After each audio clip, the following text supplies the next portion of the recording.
Hello, and welcome back to Armbar Audio. Ooh. I'm your host, Tim Farley, and next to me is my trusted companion, John Jones. What's up? Anywho, today we will be reacting and reviewing to the TNA latest pay-per-view. Well, they're not TNA anymore. Impact's Rebellion, which was this past Sunday. We're good. John, are you excited to get talking? Yes, very much so. It was You have a lot to say? I have some to say. I hope it's enough. I hope it's enough. All right. Well, the show started off with a six-man scramble between Petey Williams, Jake Christ of OVE, Aiden Prince from Windsor, Ontario. What's Andre Radio doing in the Impact Zone? We love you, Sid. Keep Ace Austin, cousin Jake of the Deaners, and Eddie Edwards. This match was fast-paced and filled with fun offense. Aiden went for a dive, but Austin intercepted with a springboard disaster kick to stop it. At one point, Jake Christ was on the apron and caught a diving Ace Austin into a cutter onto the rest of the competitors outside the ring. Petey Williams had a really good match, hitting a lot of cool offense, including a diving Hurricane Rana to the outside, a sharpshooter, and a Canadian Destroyer to Jake Diener. Petey went for the roll-up, but in the end, Ace Austin came up from behind and rolled up Petey for the win. Ace Austin, Petey Williams, and Jake Christ really shined, and I dig Ace's Gambit-like gimmick. Yeah, what say you, friend? I was just going to mention with the cards, the Gambit stuff. And he also had the stick. Yeah, and the Canadian Destroyer that Petey Williams hit on Jake was insane. Spike dude right on the top of his fucking head. Yeah, Petey Williams is still in top form. He was retired for like a month and a half, right? I'm not sure. Anyway, Josh Matthews and Don Callis announced Impact Plus, which is basically the GWN app. Yeah, it's better to replace GWN. Yeah, with better navigation. It will have new shows, exclusive content, and has a free 30-day trial on May 1st. I said, look how good we look. Hey, our can't help. No, our camera's like... We can't help that we're studs, though. Our camera's using its full potential, finally. For a while, it wasn't being good. Right. Sammy cuts an awesome promo referencing his and Rich Swann's time in the WWE, saying that they were trapped in Orlando. Yeah. And Rich became what they hated, a fake. That made me laugh. That got a pop out of me, for sure. Yes. The next match was Rohit Raju of the Desi Hit Squad against Scarlett Bordeaux in a rare intergender match, as Josh Matthews told us. This was actually really good, though. Yes. I thought that Scarlett was super impressive. She reminds me of Sable, except with more in-ring ability.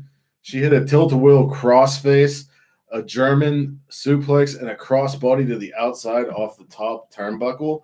Her selling is great as well and really makes you believe in what's going on. Scarlett won with an unseen kick to the groin and a back package pile driver in a quick match that continues to build Scarlett Bordeaux. I liked it. Scarlett Bordeaux, when she first showed up, I wasn't sure about her because I thought that they were going with the just a pretty face gimmick for her. Yeah. But this is actually... I'm not a regular Impact viewer, admittedly, and this is actually the first match of hers that I've seen. And I was very impressed. Yes. I've seen her on the independents, like in AAW in Chicago and stuff, and she's been in Mexico with Cross because I believe they date. Oh, okay. So that's where that tilt-a-whirl crossface came from, because the original Sin Cara, a.k.a. Mystico, a.k.a. Caristico, that was his move. Yeah. All right, moving on. Match 3 was Moose and the North of Ethan Page and Josh Alexander. All ego Ethan Page and the Walking Weapon, Josh Alexander, against the Rascals of Trey Miguel, Zachary Wentz, or just Wentz, I think, and Desmond Xavier. When the Rascals are on the same page, there's no stopping them. Yeah. At one point in the beginning, they hit a barrage of strikes on Moose and followed up with 3 slingshot sentons, to which Moose nipped up right after. The North did a lot of tag team slams and suplexes. Wentz hit a springboard cutter, which didn't take Moose down, but Trey followed with a springboard Rana. The assisted moonsault off the ramp to the North, Moose slamming Trey off the steps, and then a huge cannonball onto everyone by Desmond Xavier. They hit Alexander with a 619, a senton, and a twisting splash. Dez goes for the pin, but Page breaks up the pin by powerbombing one of the other Rascals onto Dez. The heels win when Alexander has Dez in a burning hammer position and tosses him to Page for a power slam, followed by a no jackhammer needed spear by Moose. Incredible showing of talent. Moose keeps treading that line of, is he a main eventer or is he not? And I think this Rascals feud is giving him more personality and character. Yeah. I really like that he comes out in the robe now and he calls him Mr. Impact Wrestling. He's a pretty good heel. I'm very happy to see Josh Alexander with Page, as Page was kind of floundering in this like mid-card X Division area. And the Rascals, every time they're on the screen, it's just like, wow, you know, like people talk about great cruiserweights and high-flying action. And if you're not watching the Rascals anywhere that they are, it doesn't have to be Impact Wrestling, because I'm pretty sure they were in the Dream Tag Team Invitational for Fight Club Pro. They do a lot of stuff for AEW. They're just some guys that you have to watch. I'm trying to get not such a glare on my glasses. Anything for you to say about this match? I really liked all of the work that was done with all 6 people in the ring at once. It did something that I like about trios matches, and I really like when trios matches devolve into chaos. And this did it perfectly. Yeah. And Moose is growing on me. I don't have thoughts about him, but I'm starting to. Right. Match 4 was the Knockouts title match. Fantastic. Taya Valkyrie versus Jordan Grace. Jordan starts off hot with an electric chair face slam onto the apron, followed by an apron powerbomb. She pushes Taya in the ring for 2. Taya worked on Grace's arm by slamming it off the post and using an arm breaker. Taya kicked out of a muscle buster, which was amazing. Taya breaks out of the Grace driver and hits the road to Valhalla for the win. Taya hit some real nice strikes and reversals, and Grace was a powerhouse on fire. This was a very good match. Yeah. Jordan Grace, I wish would have gotten this title. Maybe it'll happen at Slammiversary. I think she has a little bit ways to go. They've certainly built her very strong. She hasn't lost a match until this one, so it kind of made sense to make her lose here. Sid says Jonathan Gresham is a lucky man. Yes, he is. Yes, he is. And so is Johnny Impact. Yes. Because goddamn Taya. Yeah, I'm glad she cut her hair. She looks much better now. But whatever. Anyway, X Division title match. We were actually talking about this, how quick we are to notice hair, because we're both in families with hair people. Yeah, hairstylists. X Division title match, hardcore match, Rich Swann versus Sami Callihan. This match was brutal. Swann uses a staple gun early on. Sami hit a Cactus Driver 97 on the apron. Sami hit an exploder suplex into a setup chair, which John went nuts for. Yes. It was one of the sickest chair spots I've ever seen. Swann put a garbage can on Callihan and hits him with strikes before suplexing him onto said can for 2. Sid says he hopes to see Jordan Grace at the next Mae Young Classic. I agree. Swan smashes Callahan's skull with a wet floor sign, breaks it apart, and just wails on him, just wailing on him. Yeah, he had one half in each hand and was like windmilling him. Yeah, and this was on the stage. He then hit a back handspring cutter on the ramp. A pile driver crushes the guardrail, and Sammy throws Swan in and pins for 2. Swan Hurricane Rana's Callahan off the top onto a million Legos for 2. Swan goes up for a splash, but Callahan throws powder and hits a pile driver off the top onto the Legos for another 2 count. Callahan gets a baseball bat covered in barbed wire. Swan captures it and hits Sammy in the face, then uses the barbed wire bat for a crossface to tap out Sammy Callahan. What a hardcore match. Swan stepped up to Sammy's level, or stepped down, whichever way you want to look at it, and won. It was, as far as somebody who loves hardcore matches, and you're one that doesn't care much for them. I think I like them when they're done right, and I feel that Impact does them right. You don't care for deathmatch wrestling. Correct. You think it's gratuitous or overly brutal for no reason. Gratuitous for no reason. I would go. But something can be brutal if it means something. Yeah. I don't. And this meant something. Yes, as did some of the other things that took place. But as far as a hardcore match, it was exactly what you want. Right. It was perfection.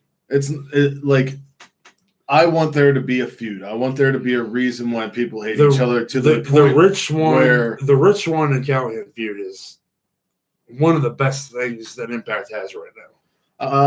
Feuds are one of the best things that Impact. Oh, just feuds. Yeah, feuds in general. But I agree. It's the top feud. Anything that Sammy Callahan gets involved with absolutely becomes the most buzzworthy thing on their That's why he's the draw. That's what's on his chest. Yes, the death machine, the draw.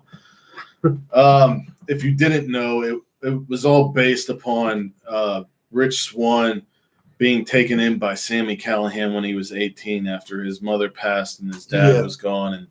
And basically, they were brothers, and Sammy wanted him to join OVE, and Swann didn't want to. So, because Swann is a good boy, and OVE isn't good boys. No, OVE is all for Sammy Callahan, and Rich Swann is past that in his life. Well, anyway, going on to the next match.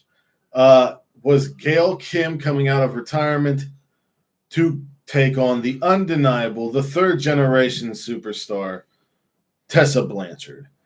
This was a phenomenal wrestling match. Very well played by both women. Great psychology, spots, and ebb and flow to the match. Gail got slammed face first off the stage. Gail hit an eat defeat for 2. Tessa was in a dragon sleeper on top, but bit Gail Kim's arm and press slammed Gail off the top and followed with a code breaker off the second rope for 2. Tessa quickly floated into a crossface and Gail taps out. Both women hugged and cried at the end. What a passing of the torch story. This may be one of my favorite matches of the year. Yeah, I agree. I really liked the sportsmanship at the end of the match. And you, I think, have fully convinced me that Tessa Blanchard is the top female in wrestling right now. Her facial expressions, her selling, her intensity in the ring, her maneuvers and knowing when to use them. And that's not even to mention her lineage. Right. Yeah. Tully was there. Robert Irvine was there. Gail Kim's husband of Food Network fame. It was just a really, really damn good wrestling match with a show that had. And it was a match that was able to have the big fight feel without having a title on the line. Right. With a show that had a lot of quote unquote spot fests or hardcore matches or something like that. This was, it was a rebellion. The other female match were the two pure wrestling matches. Yeah, very much so. And I appreciate Gail Kim's effort to put over the young talent that Tessa is. Yeah, especially Tessa. Yeah. I like it a lot. I like it a lot. The next match, the penultimate. Tessa's going to get that Knockouts title. She could. It's going to happen. But she doesn't need to. She doesn't need to. I'm wondering if she's going to wrestle Intergender in Impact. Because on Jericho's podcast, she talked about her love of intergender wrestling and her favorite match being against Brian Cage at Wrestle Circus. Did she have a match against Joey Ryan? I believe so. I think she did. I think every female in the Indies had a match against Joey Ryan. I remember it being good and being impressed with how much wrestling maneuvers Joey Ryan decided to do in that match. Unless shtick. Yeah. Well, anyway, the penultimate match was the World Heavyweight title match. Johnny Impact, John Morrison, John Mundo, John wherever he is at the moment. Defending against Brian Cage, the fucking machine. This was filled with Johnny trying every trick in the book. It said Robert Irvine is a muscular Gordon Ramsay. This is true. This is very true. This was filled with Johnny trying every trick in the book to outsmart and get out of the match as fast as possible. Lance Storm was the special guest referee and was having none of it. Storm superkicked Johnny Bravo, the former head official of Impact Wrestling, after Taya pulled Storm out of the ring. There was a huge Spanish fly off the stage to Cage, which Cage got hurt from, legitimately. Yeah. Cage won with a drill claw. The celebration ended when Big Michael Elgin, showed up and went face-to-face with his former indie tag team partner of the Unbreakable Effin' Machines. He went face-to-face with Cage and laid him out with a spinning sit-out powerbomb. It'll be interesting to see what happens in the world title scene now as Johnny lost, Elgin debuted, and Cage, the new champion, got injured. We don't know how severe the injury is yet. Yeah, definitely an interesting situation. And Michael Elgin versus Brian Cage could be the Haas fight of my dreams. Oh, yeah. And the reason why Impact has signed Michael Elgin now, there was allegations and court thing about sexual harassment and such. It was at the point that it kept Elgin out of the country for a while. Yeah, and he was in New Japan. He was working. He won one of the lawsuits. The other one is still ongoing, so we're hoping the best of the situation. You know that I never put judgment on someone until it's found to be proven. A court ruling is made. Yeah, exactly. Yeah. So I hope the best. I guess that Impact is taking a chance on Michael Elgin, and if they are, then so am I. He won one of the lawsuits already, so I hope the best for him. I hope the best for all parties involved, actually. But the rumor was, before he signed to Impact wasn't the only one trying to get him. WWE was trying to get him too, but he decided to go with Impact. Maybe because he formed a relationship with Don Callis in New Japan. Probably. I'd have to imagine that had a lot to do with it. Yeah. Yeah. And plus, New Japan's relationship with Ring of Honor, and Don Callis has always been an advocate of Ring of Honor as well. Yeah, but Callis is Impact, and New Japan won't let their talent work for Impact because of Ring of Honor. Right. So Mike had to get out of New Japan. Yeah. Which he was able to. And it seems like he was able to get out of Impact or get out of New Japan without any hard feelings. Right. The final match, and which I'm glad they put on as the main event. Absolute brutality. Full Metal Mayhem, and if you don't follow Impact, it's basically TLC. Yeah. For the World Tag Team titles, the Lucha Brothers, Pentagon, El Zero Miedo. and- TLC, but no, without the belt hanging. Right. It's a pin and submission match. Pentagon and Phoenix versus Santana and Ortiz of LAX. This match was absolutely insane.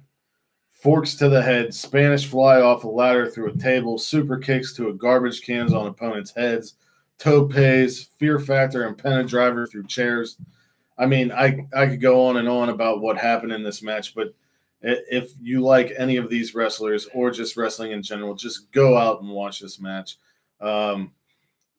LAX to me is my favorite tag team, and I love Pentagon and Phoenix. And every time these two teams meet up, it is just fire. It is just fire. The end came when Pentagon set up 2 tables and laid thumbtacks on it. Santana punched him with some tacks, and both climbed the ladder. Ortiz came from under and set up for a powerbomb on Pentagon, but Pentagon was holding on to the ladder, so Santana stabbed Pentagon in the face with a fork repeatedly until Pentagon gave up and got powerbombed through both tack-riddled tables. LAX win the titles back in what is assumed to be the Lucha Brothers' final match with Impact Wrestling, as they will be AEW exclusive going forward. Afterward, they all hugged, and the locker room came out to congratulate all of them.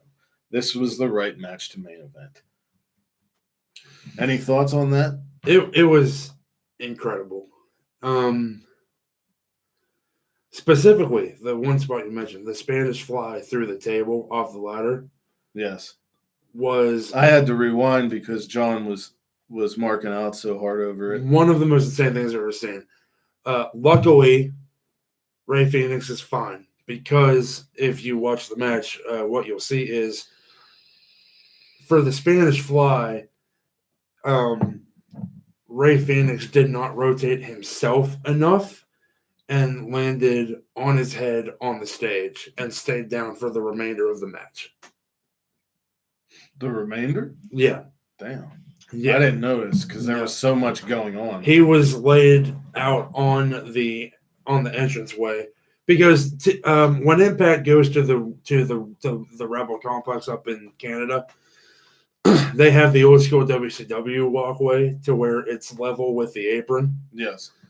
And he was laid out on there for the entire match after the Spanish fly spot. Yes, until everyone came out to congratulate. He was back in the ring. Impact continues to put on shows with great storytelling and action that all make sense and lead into something else and follow up from something before it.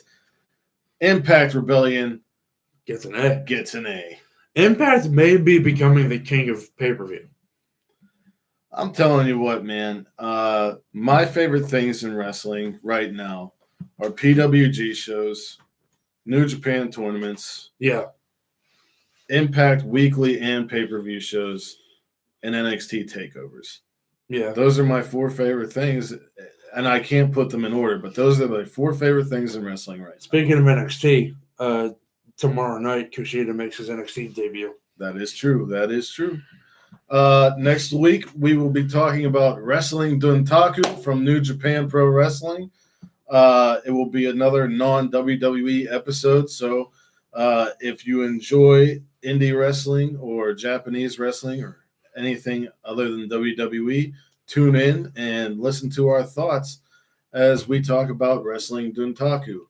John, anything else? Not really much else, but just you know where to find us. Twitter, Instagram, Facebook, just search Armbar Audio. We're on all that stuff. Questions, comments for the show, send them in. Feel free.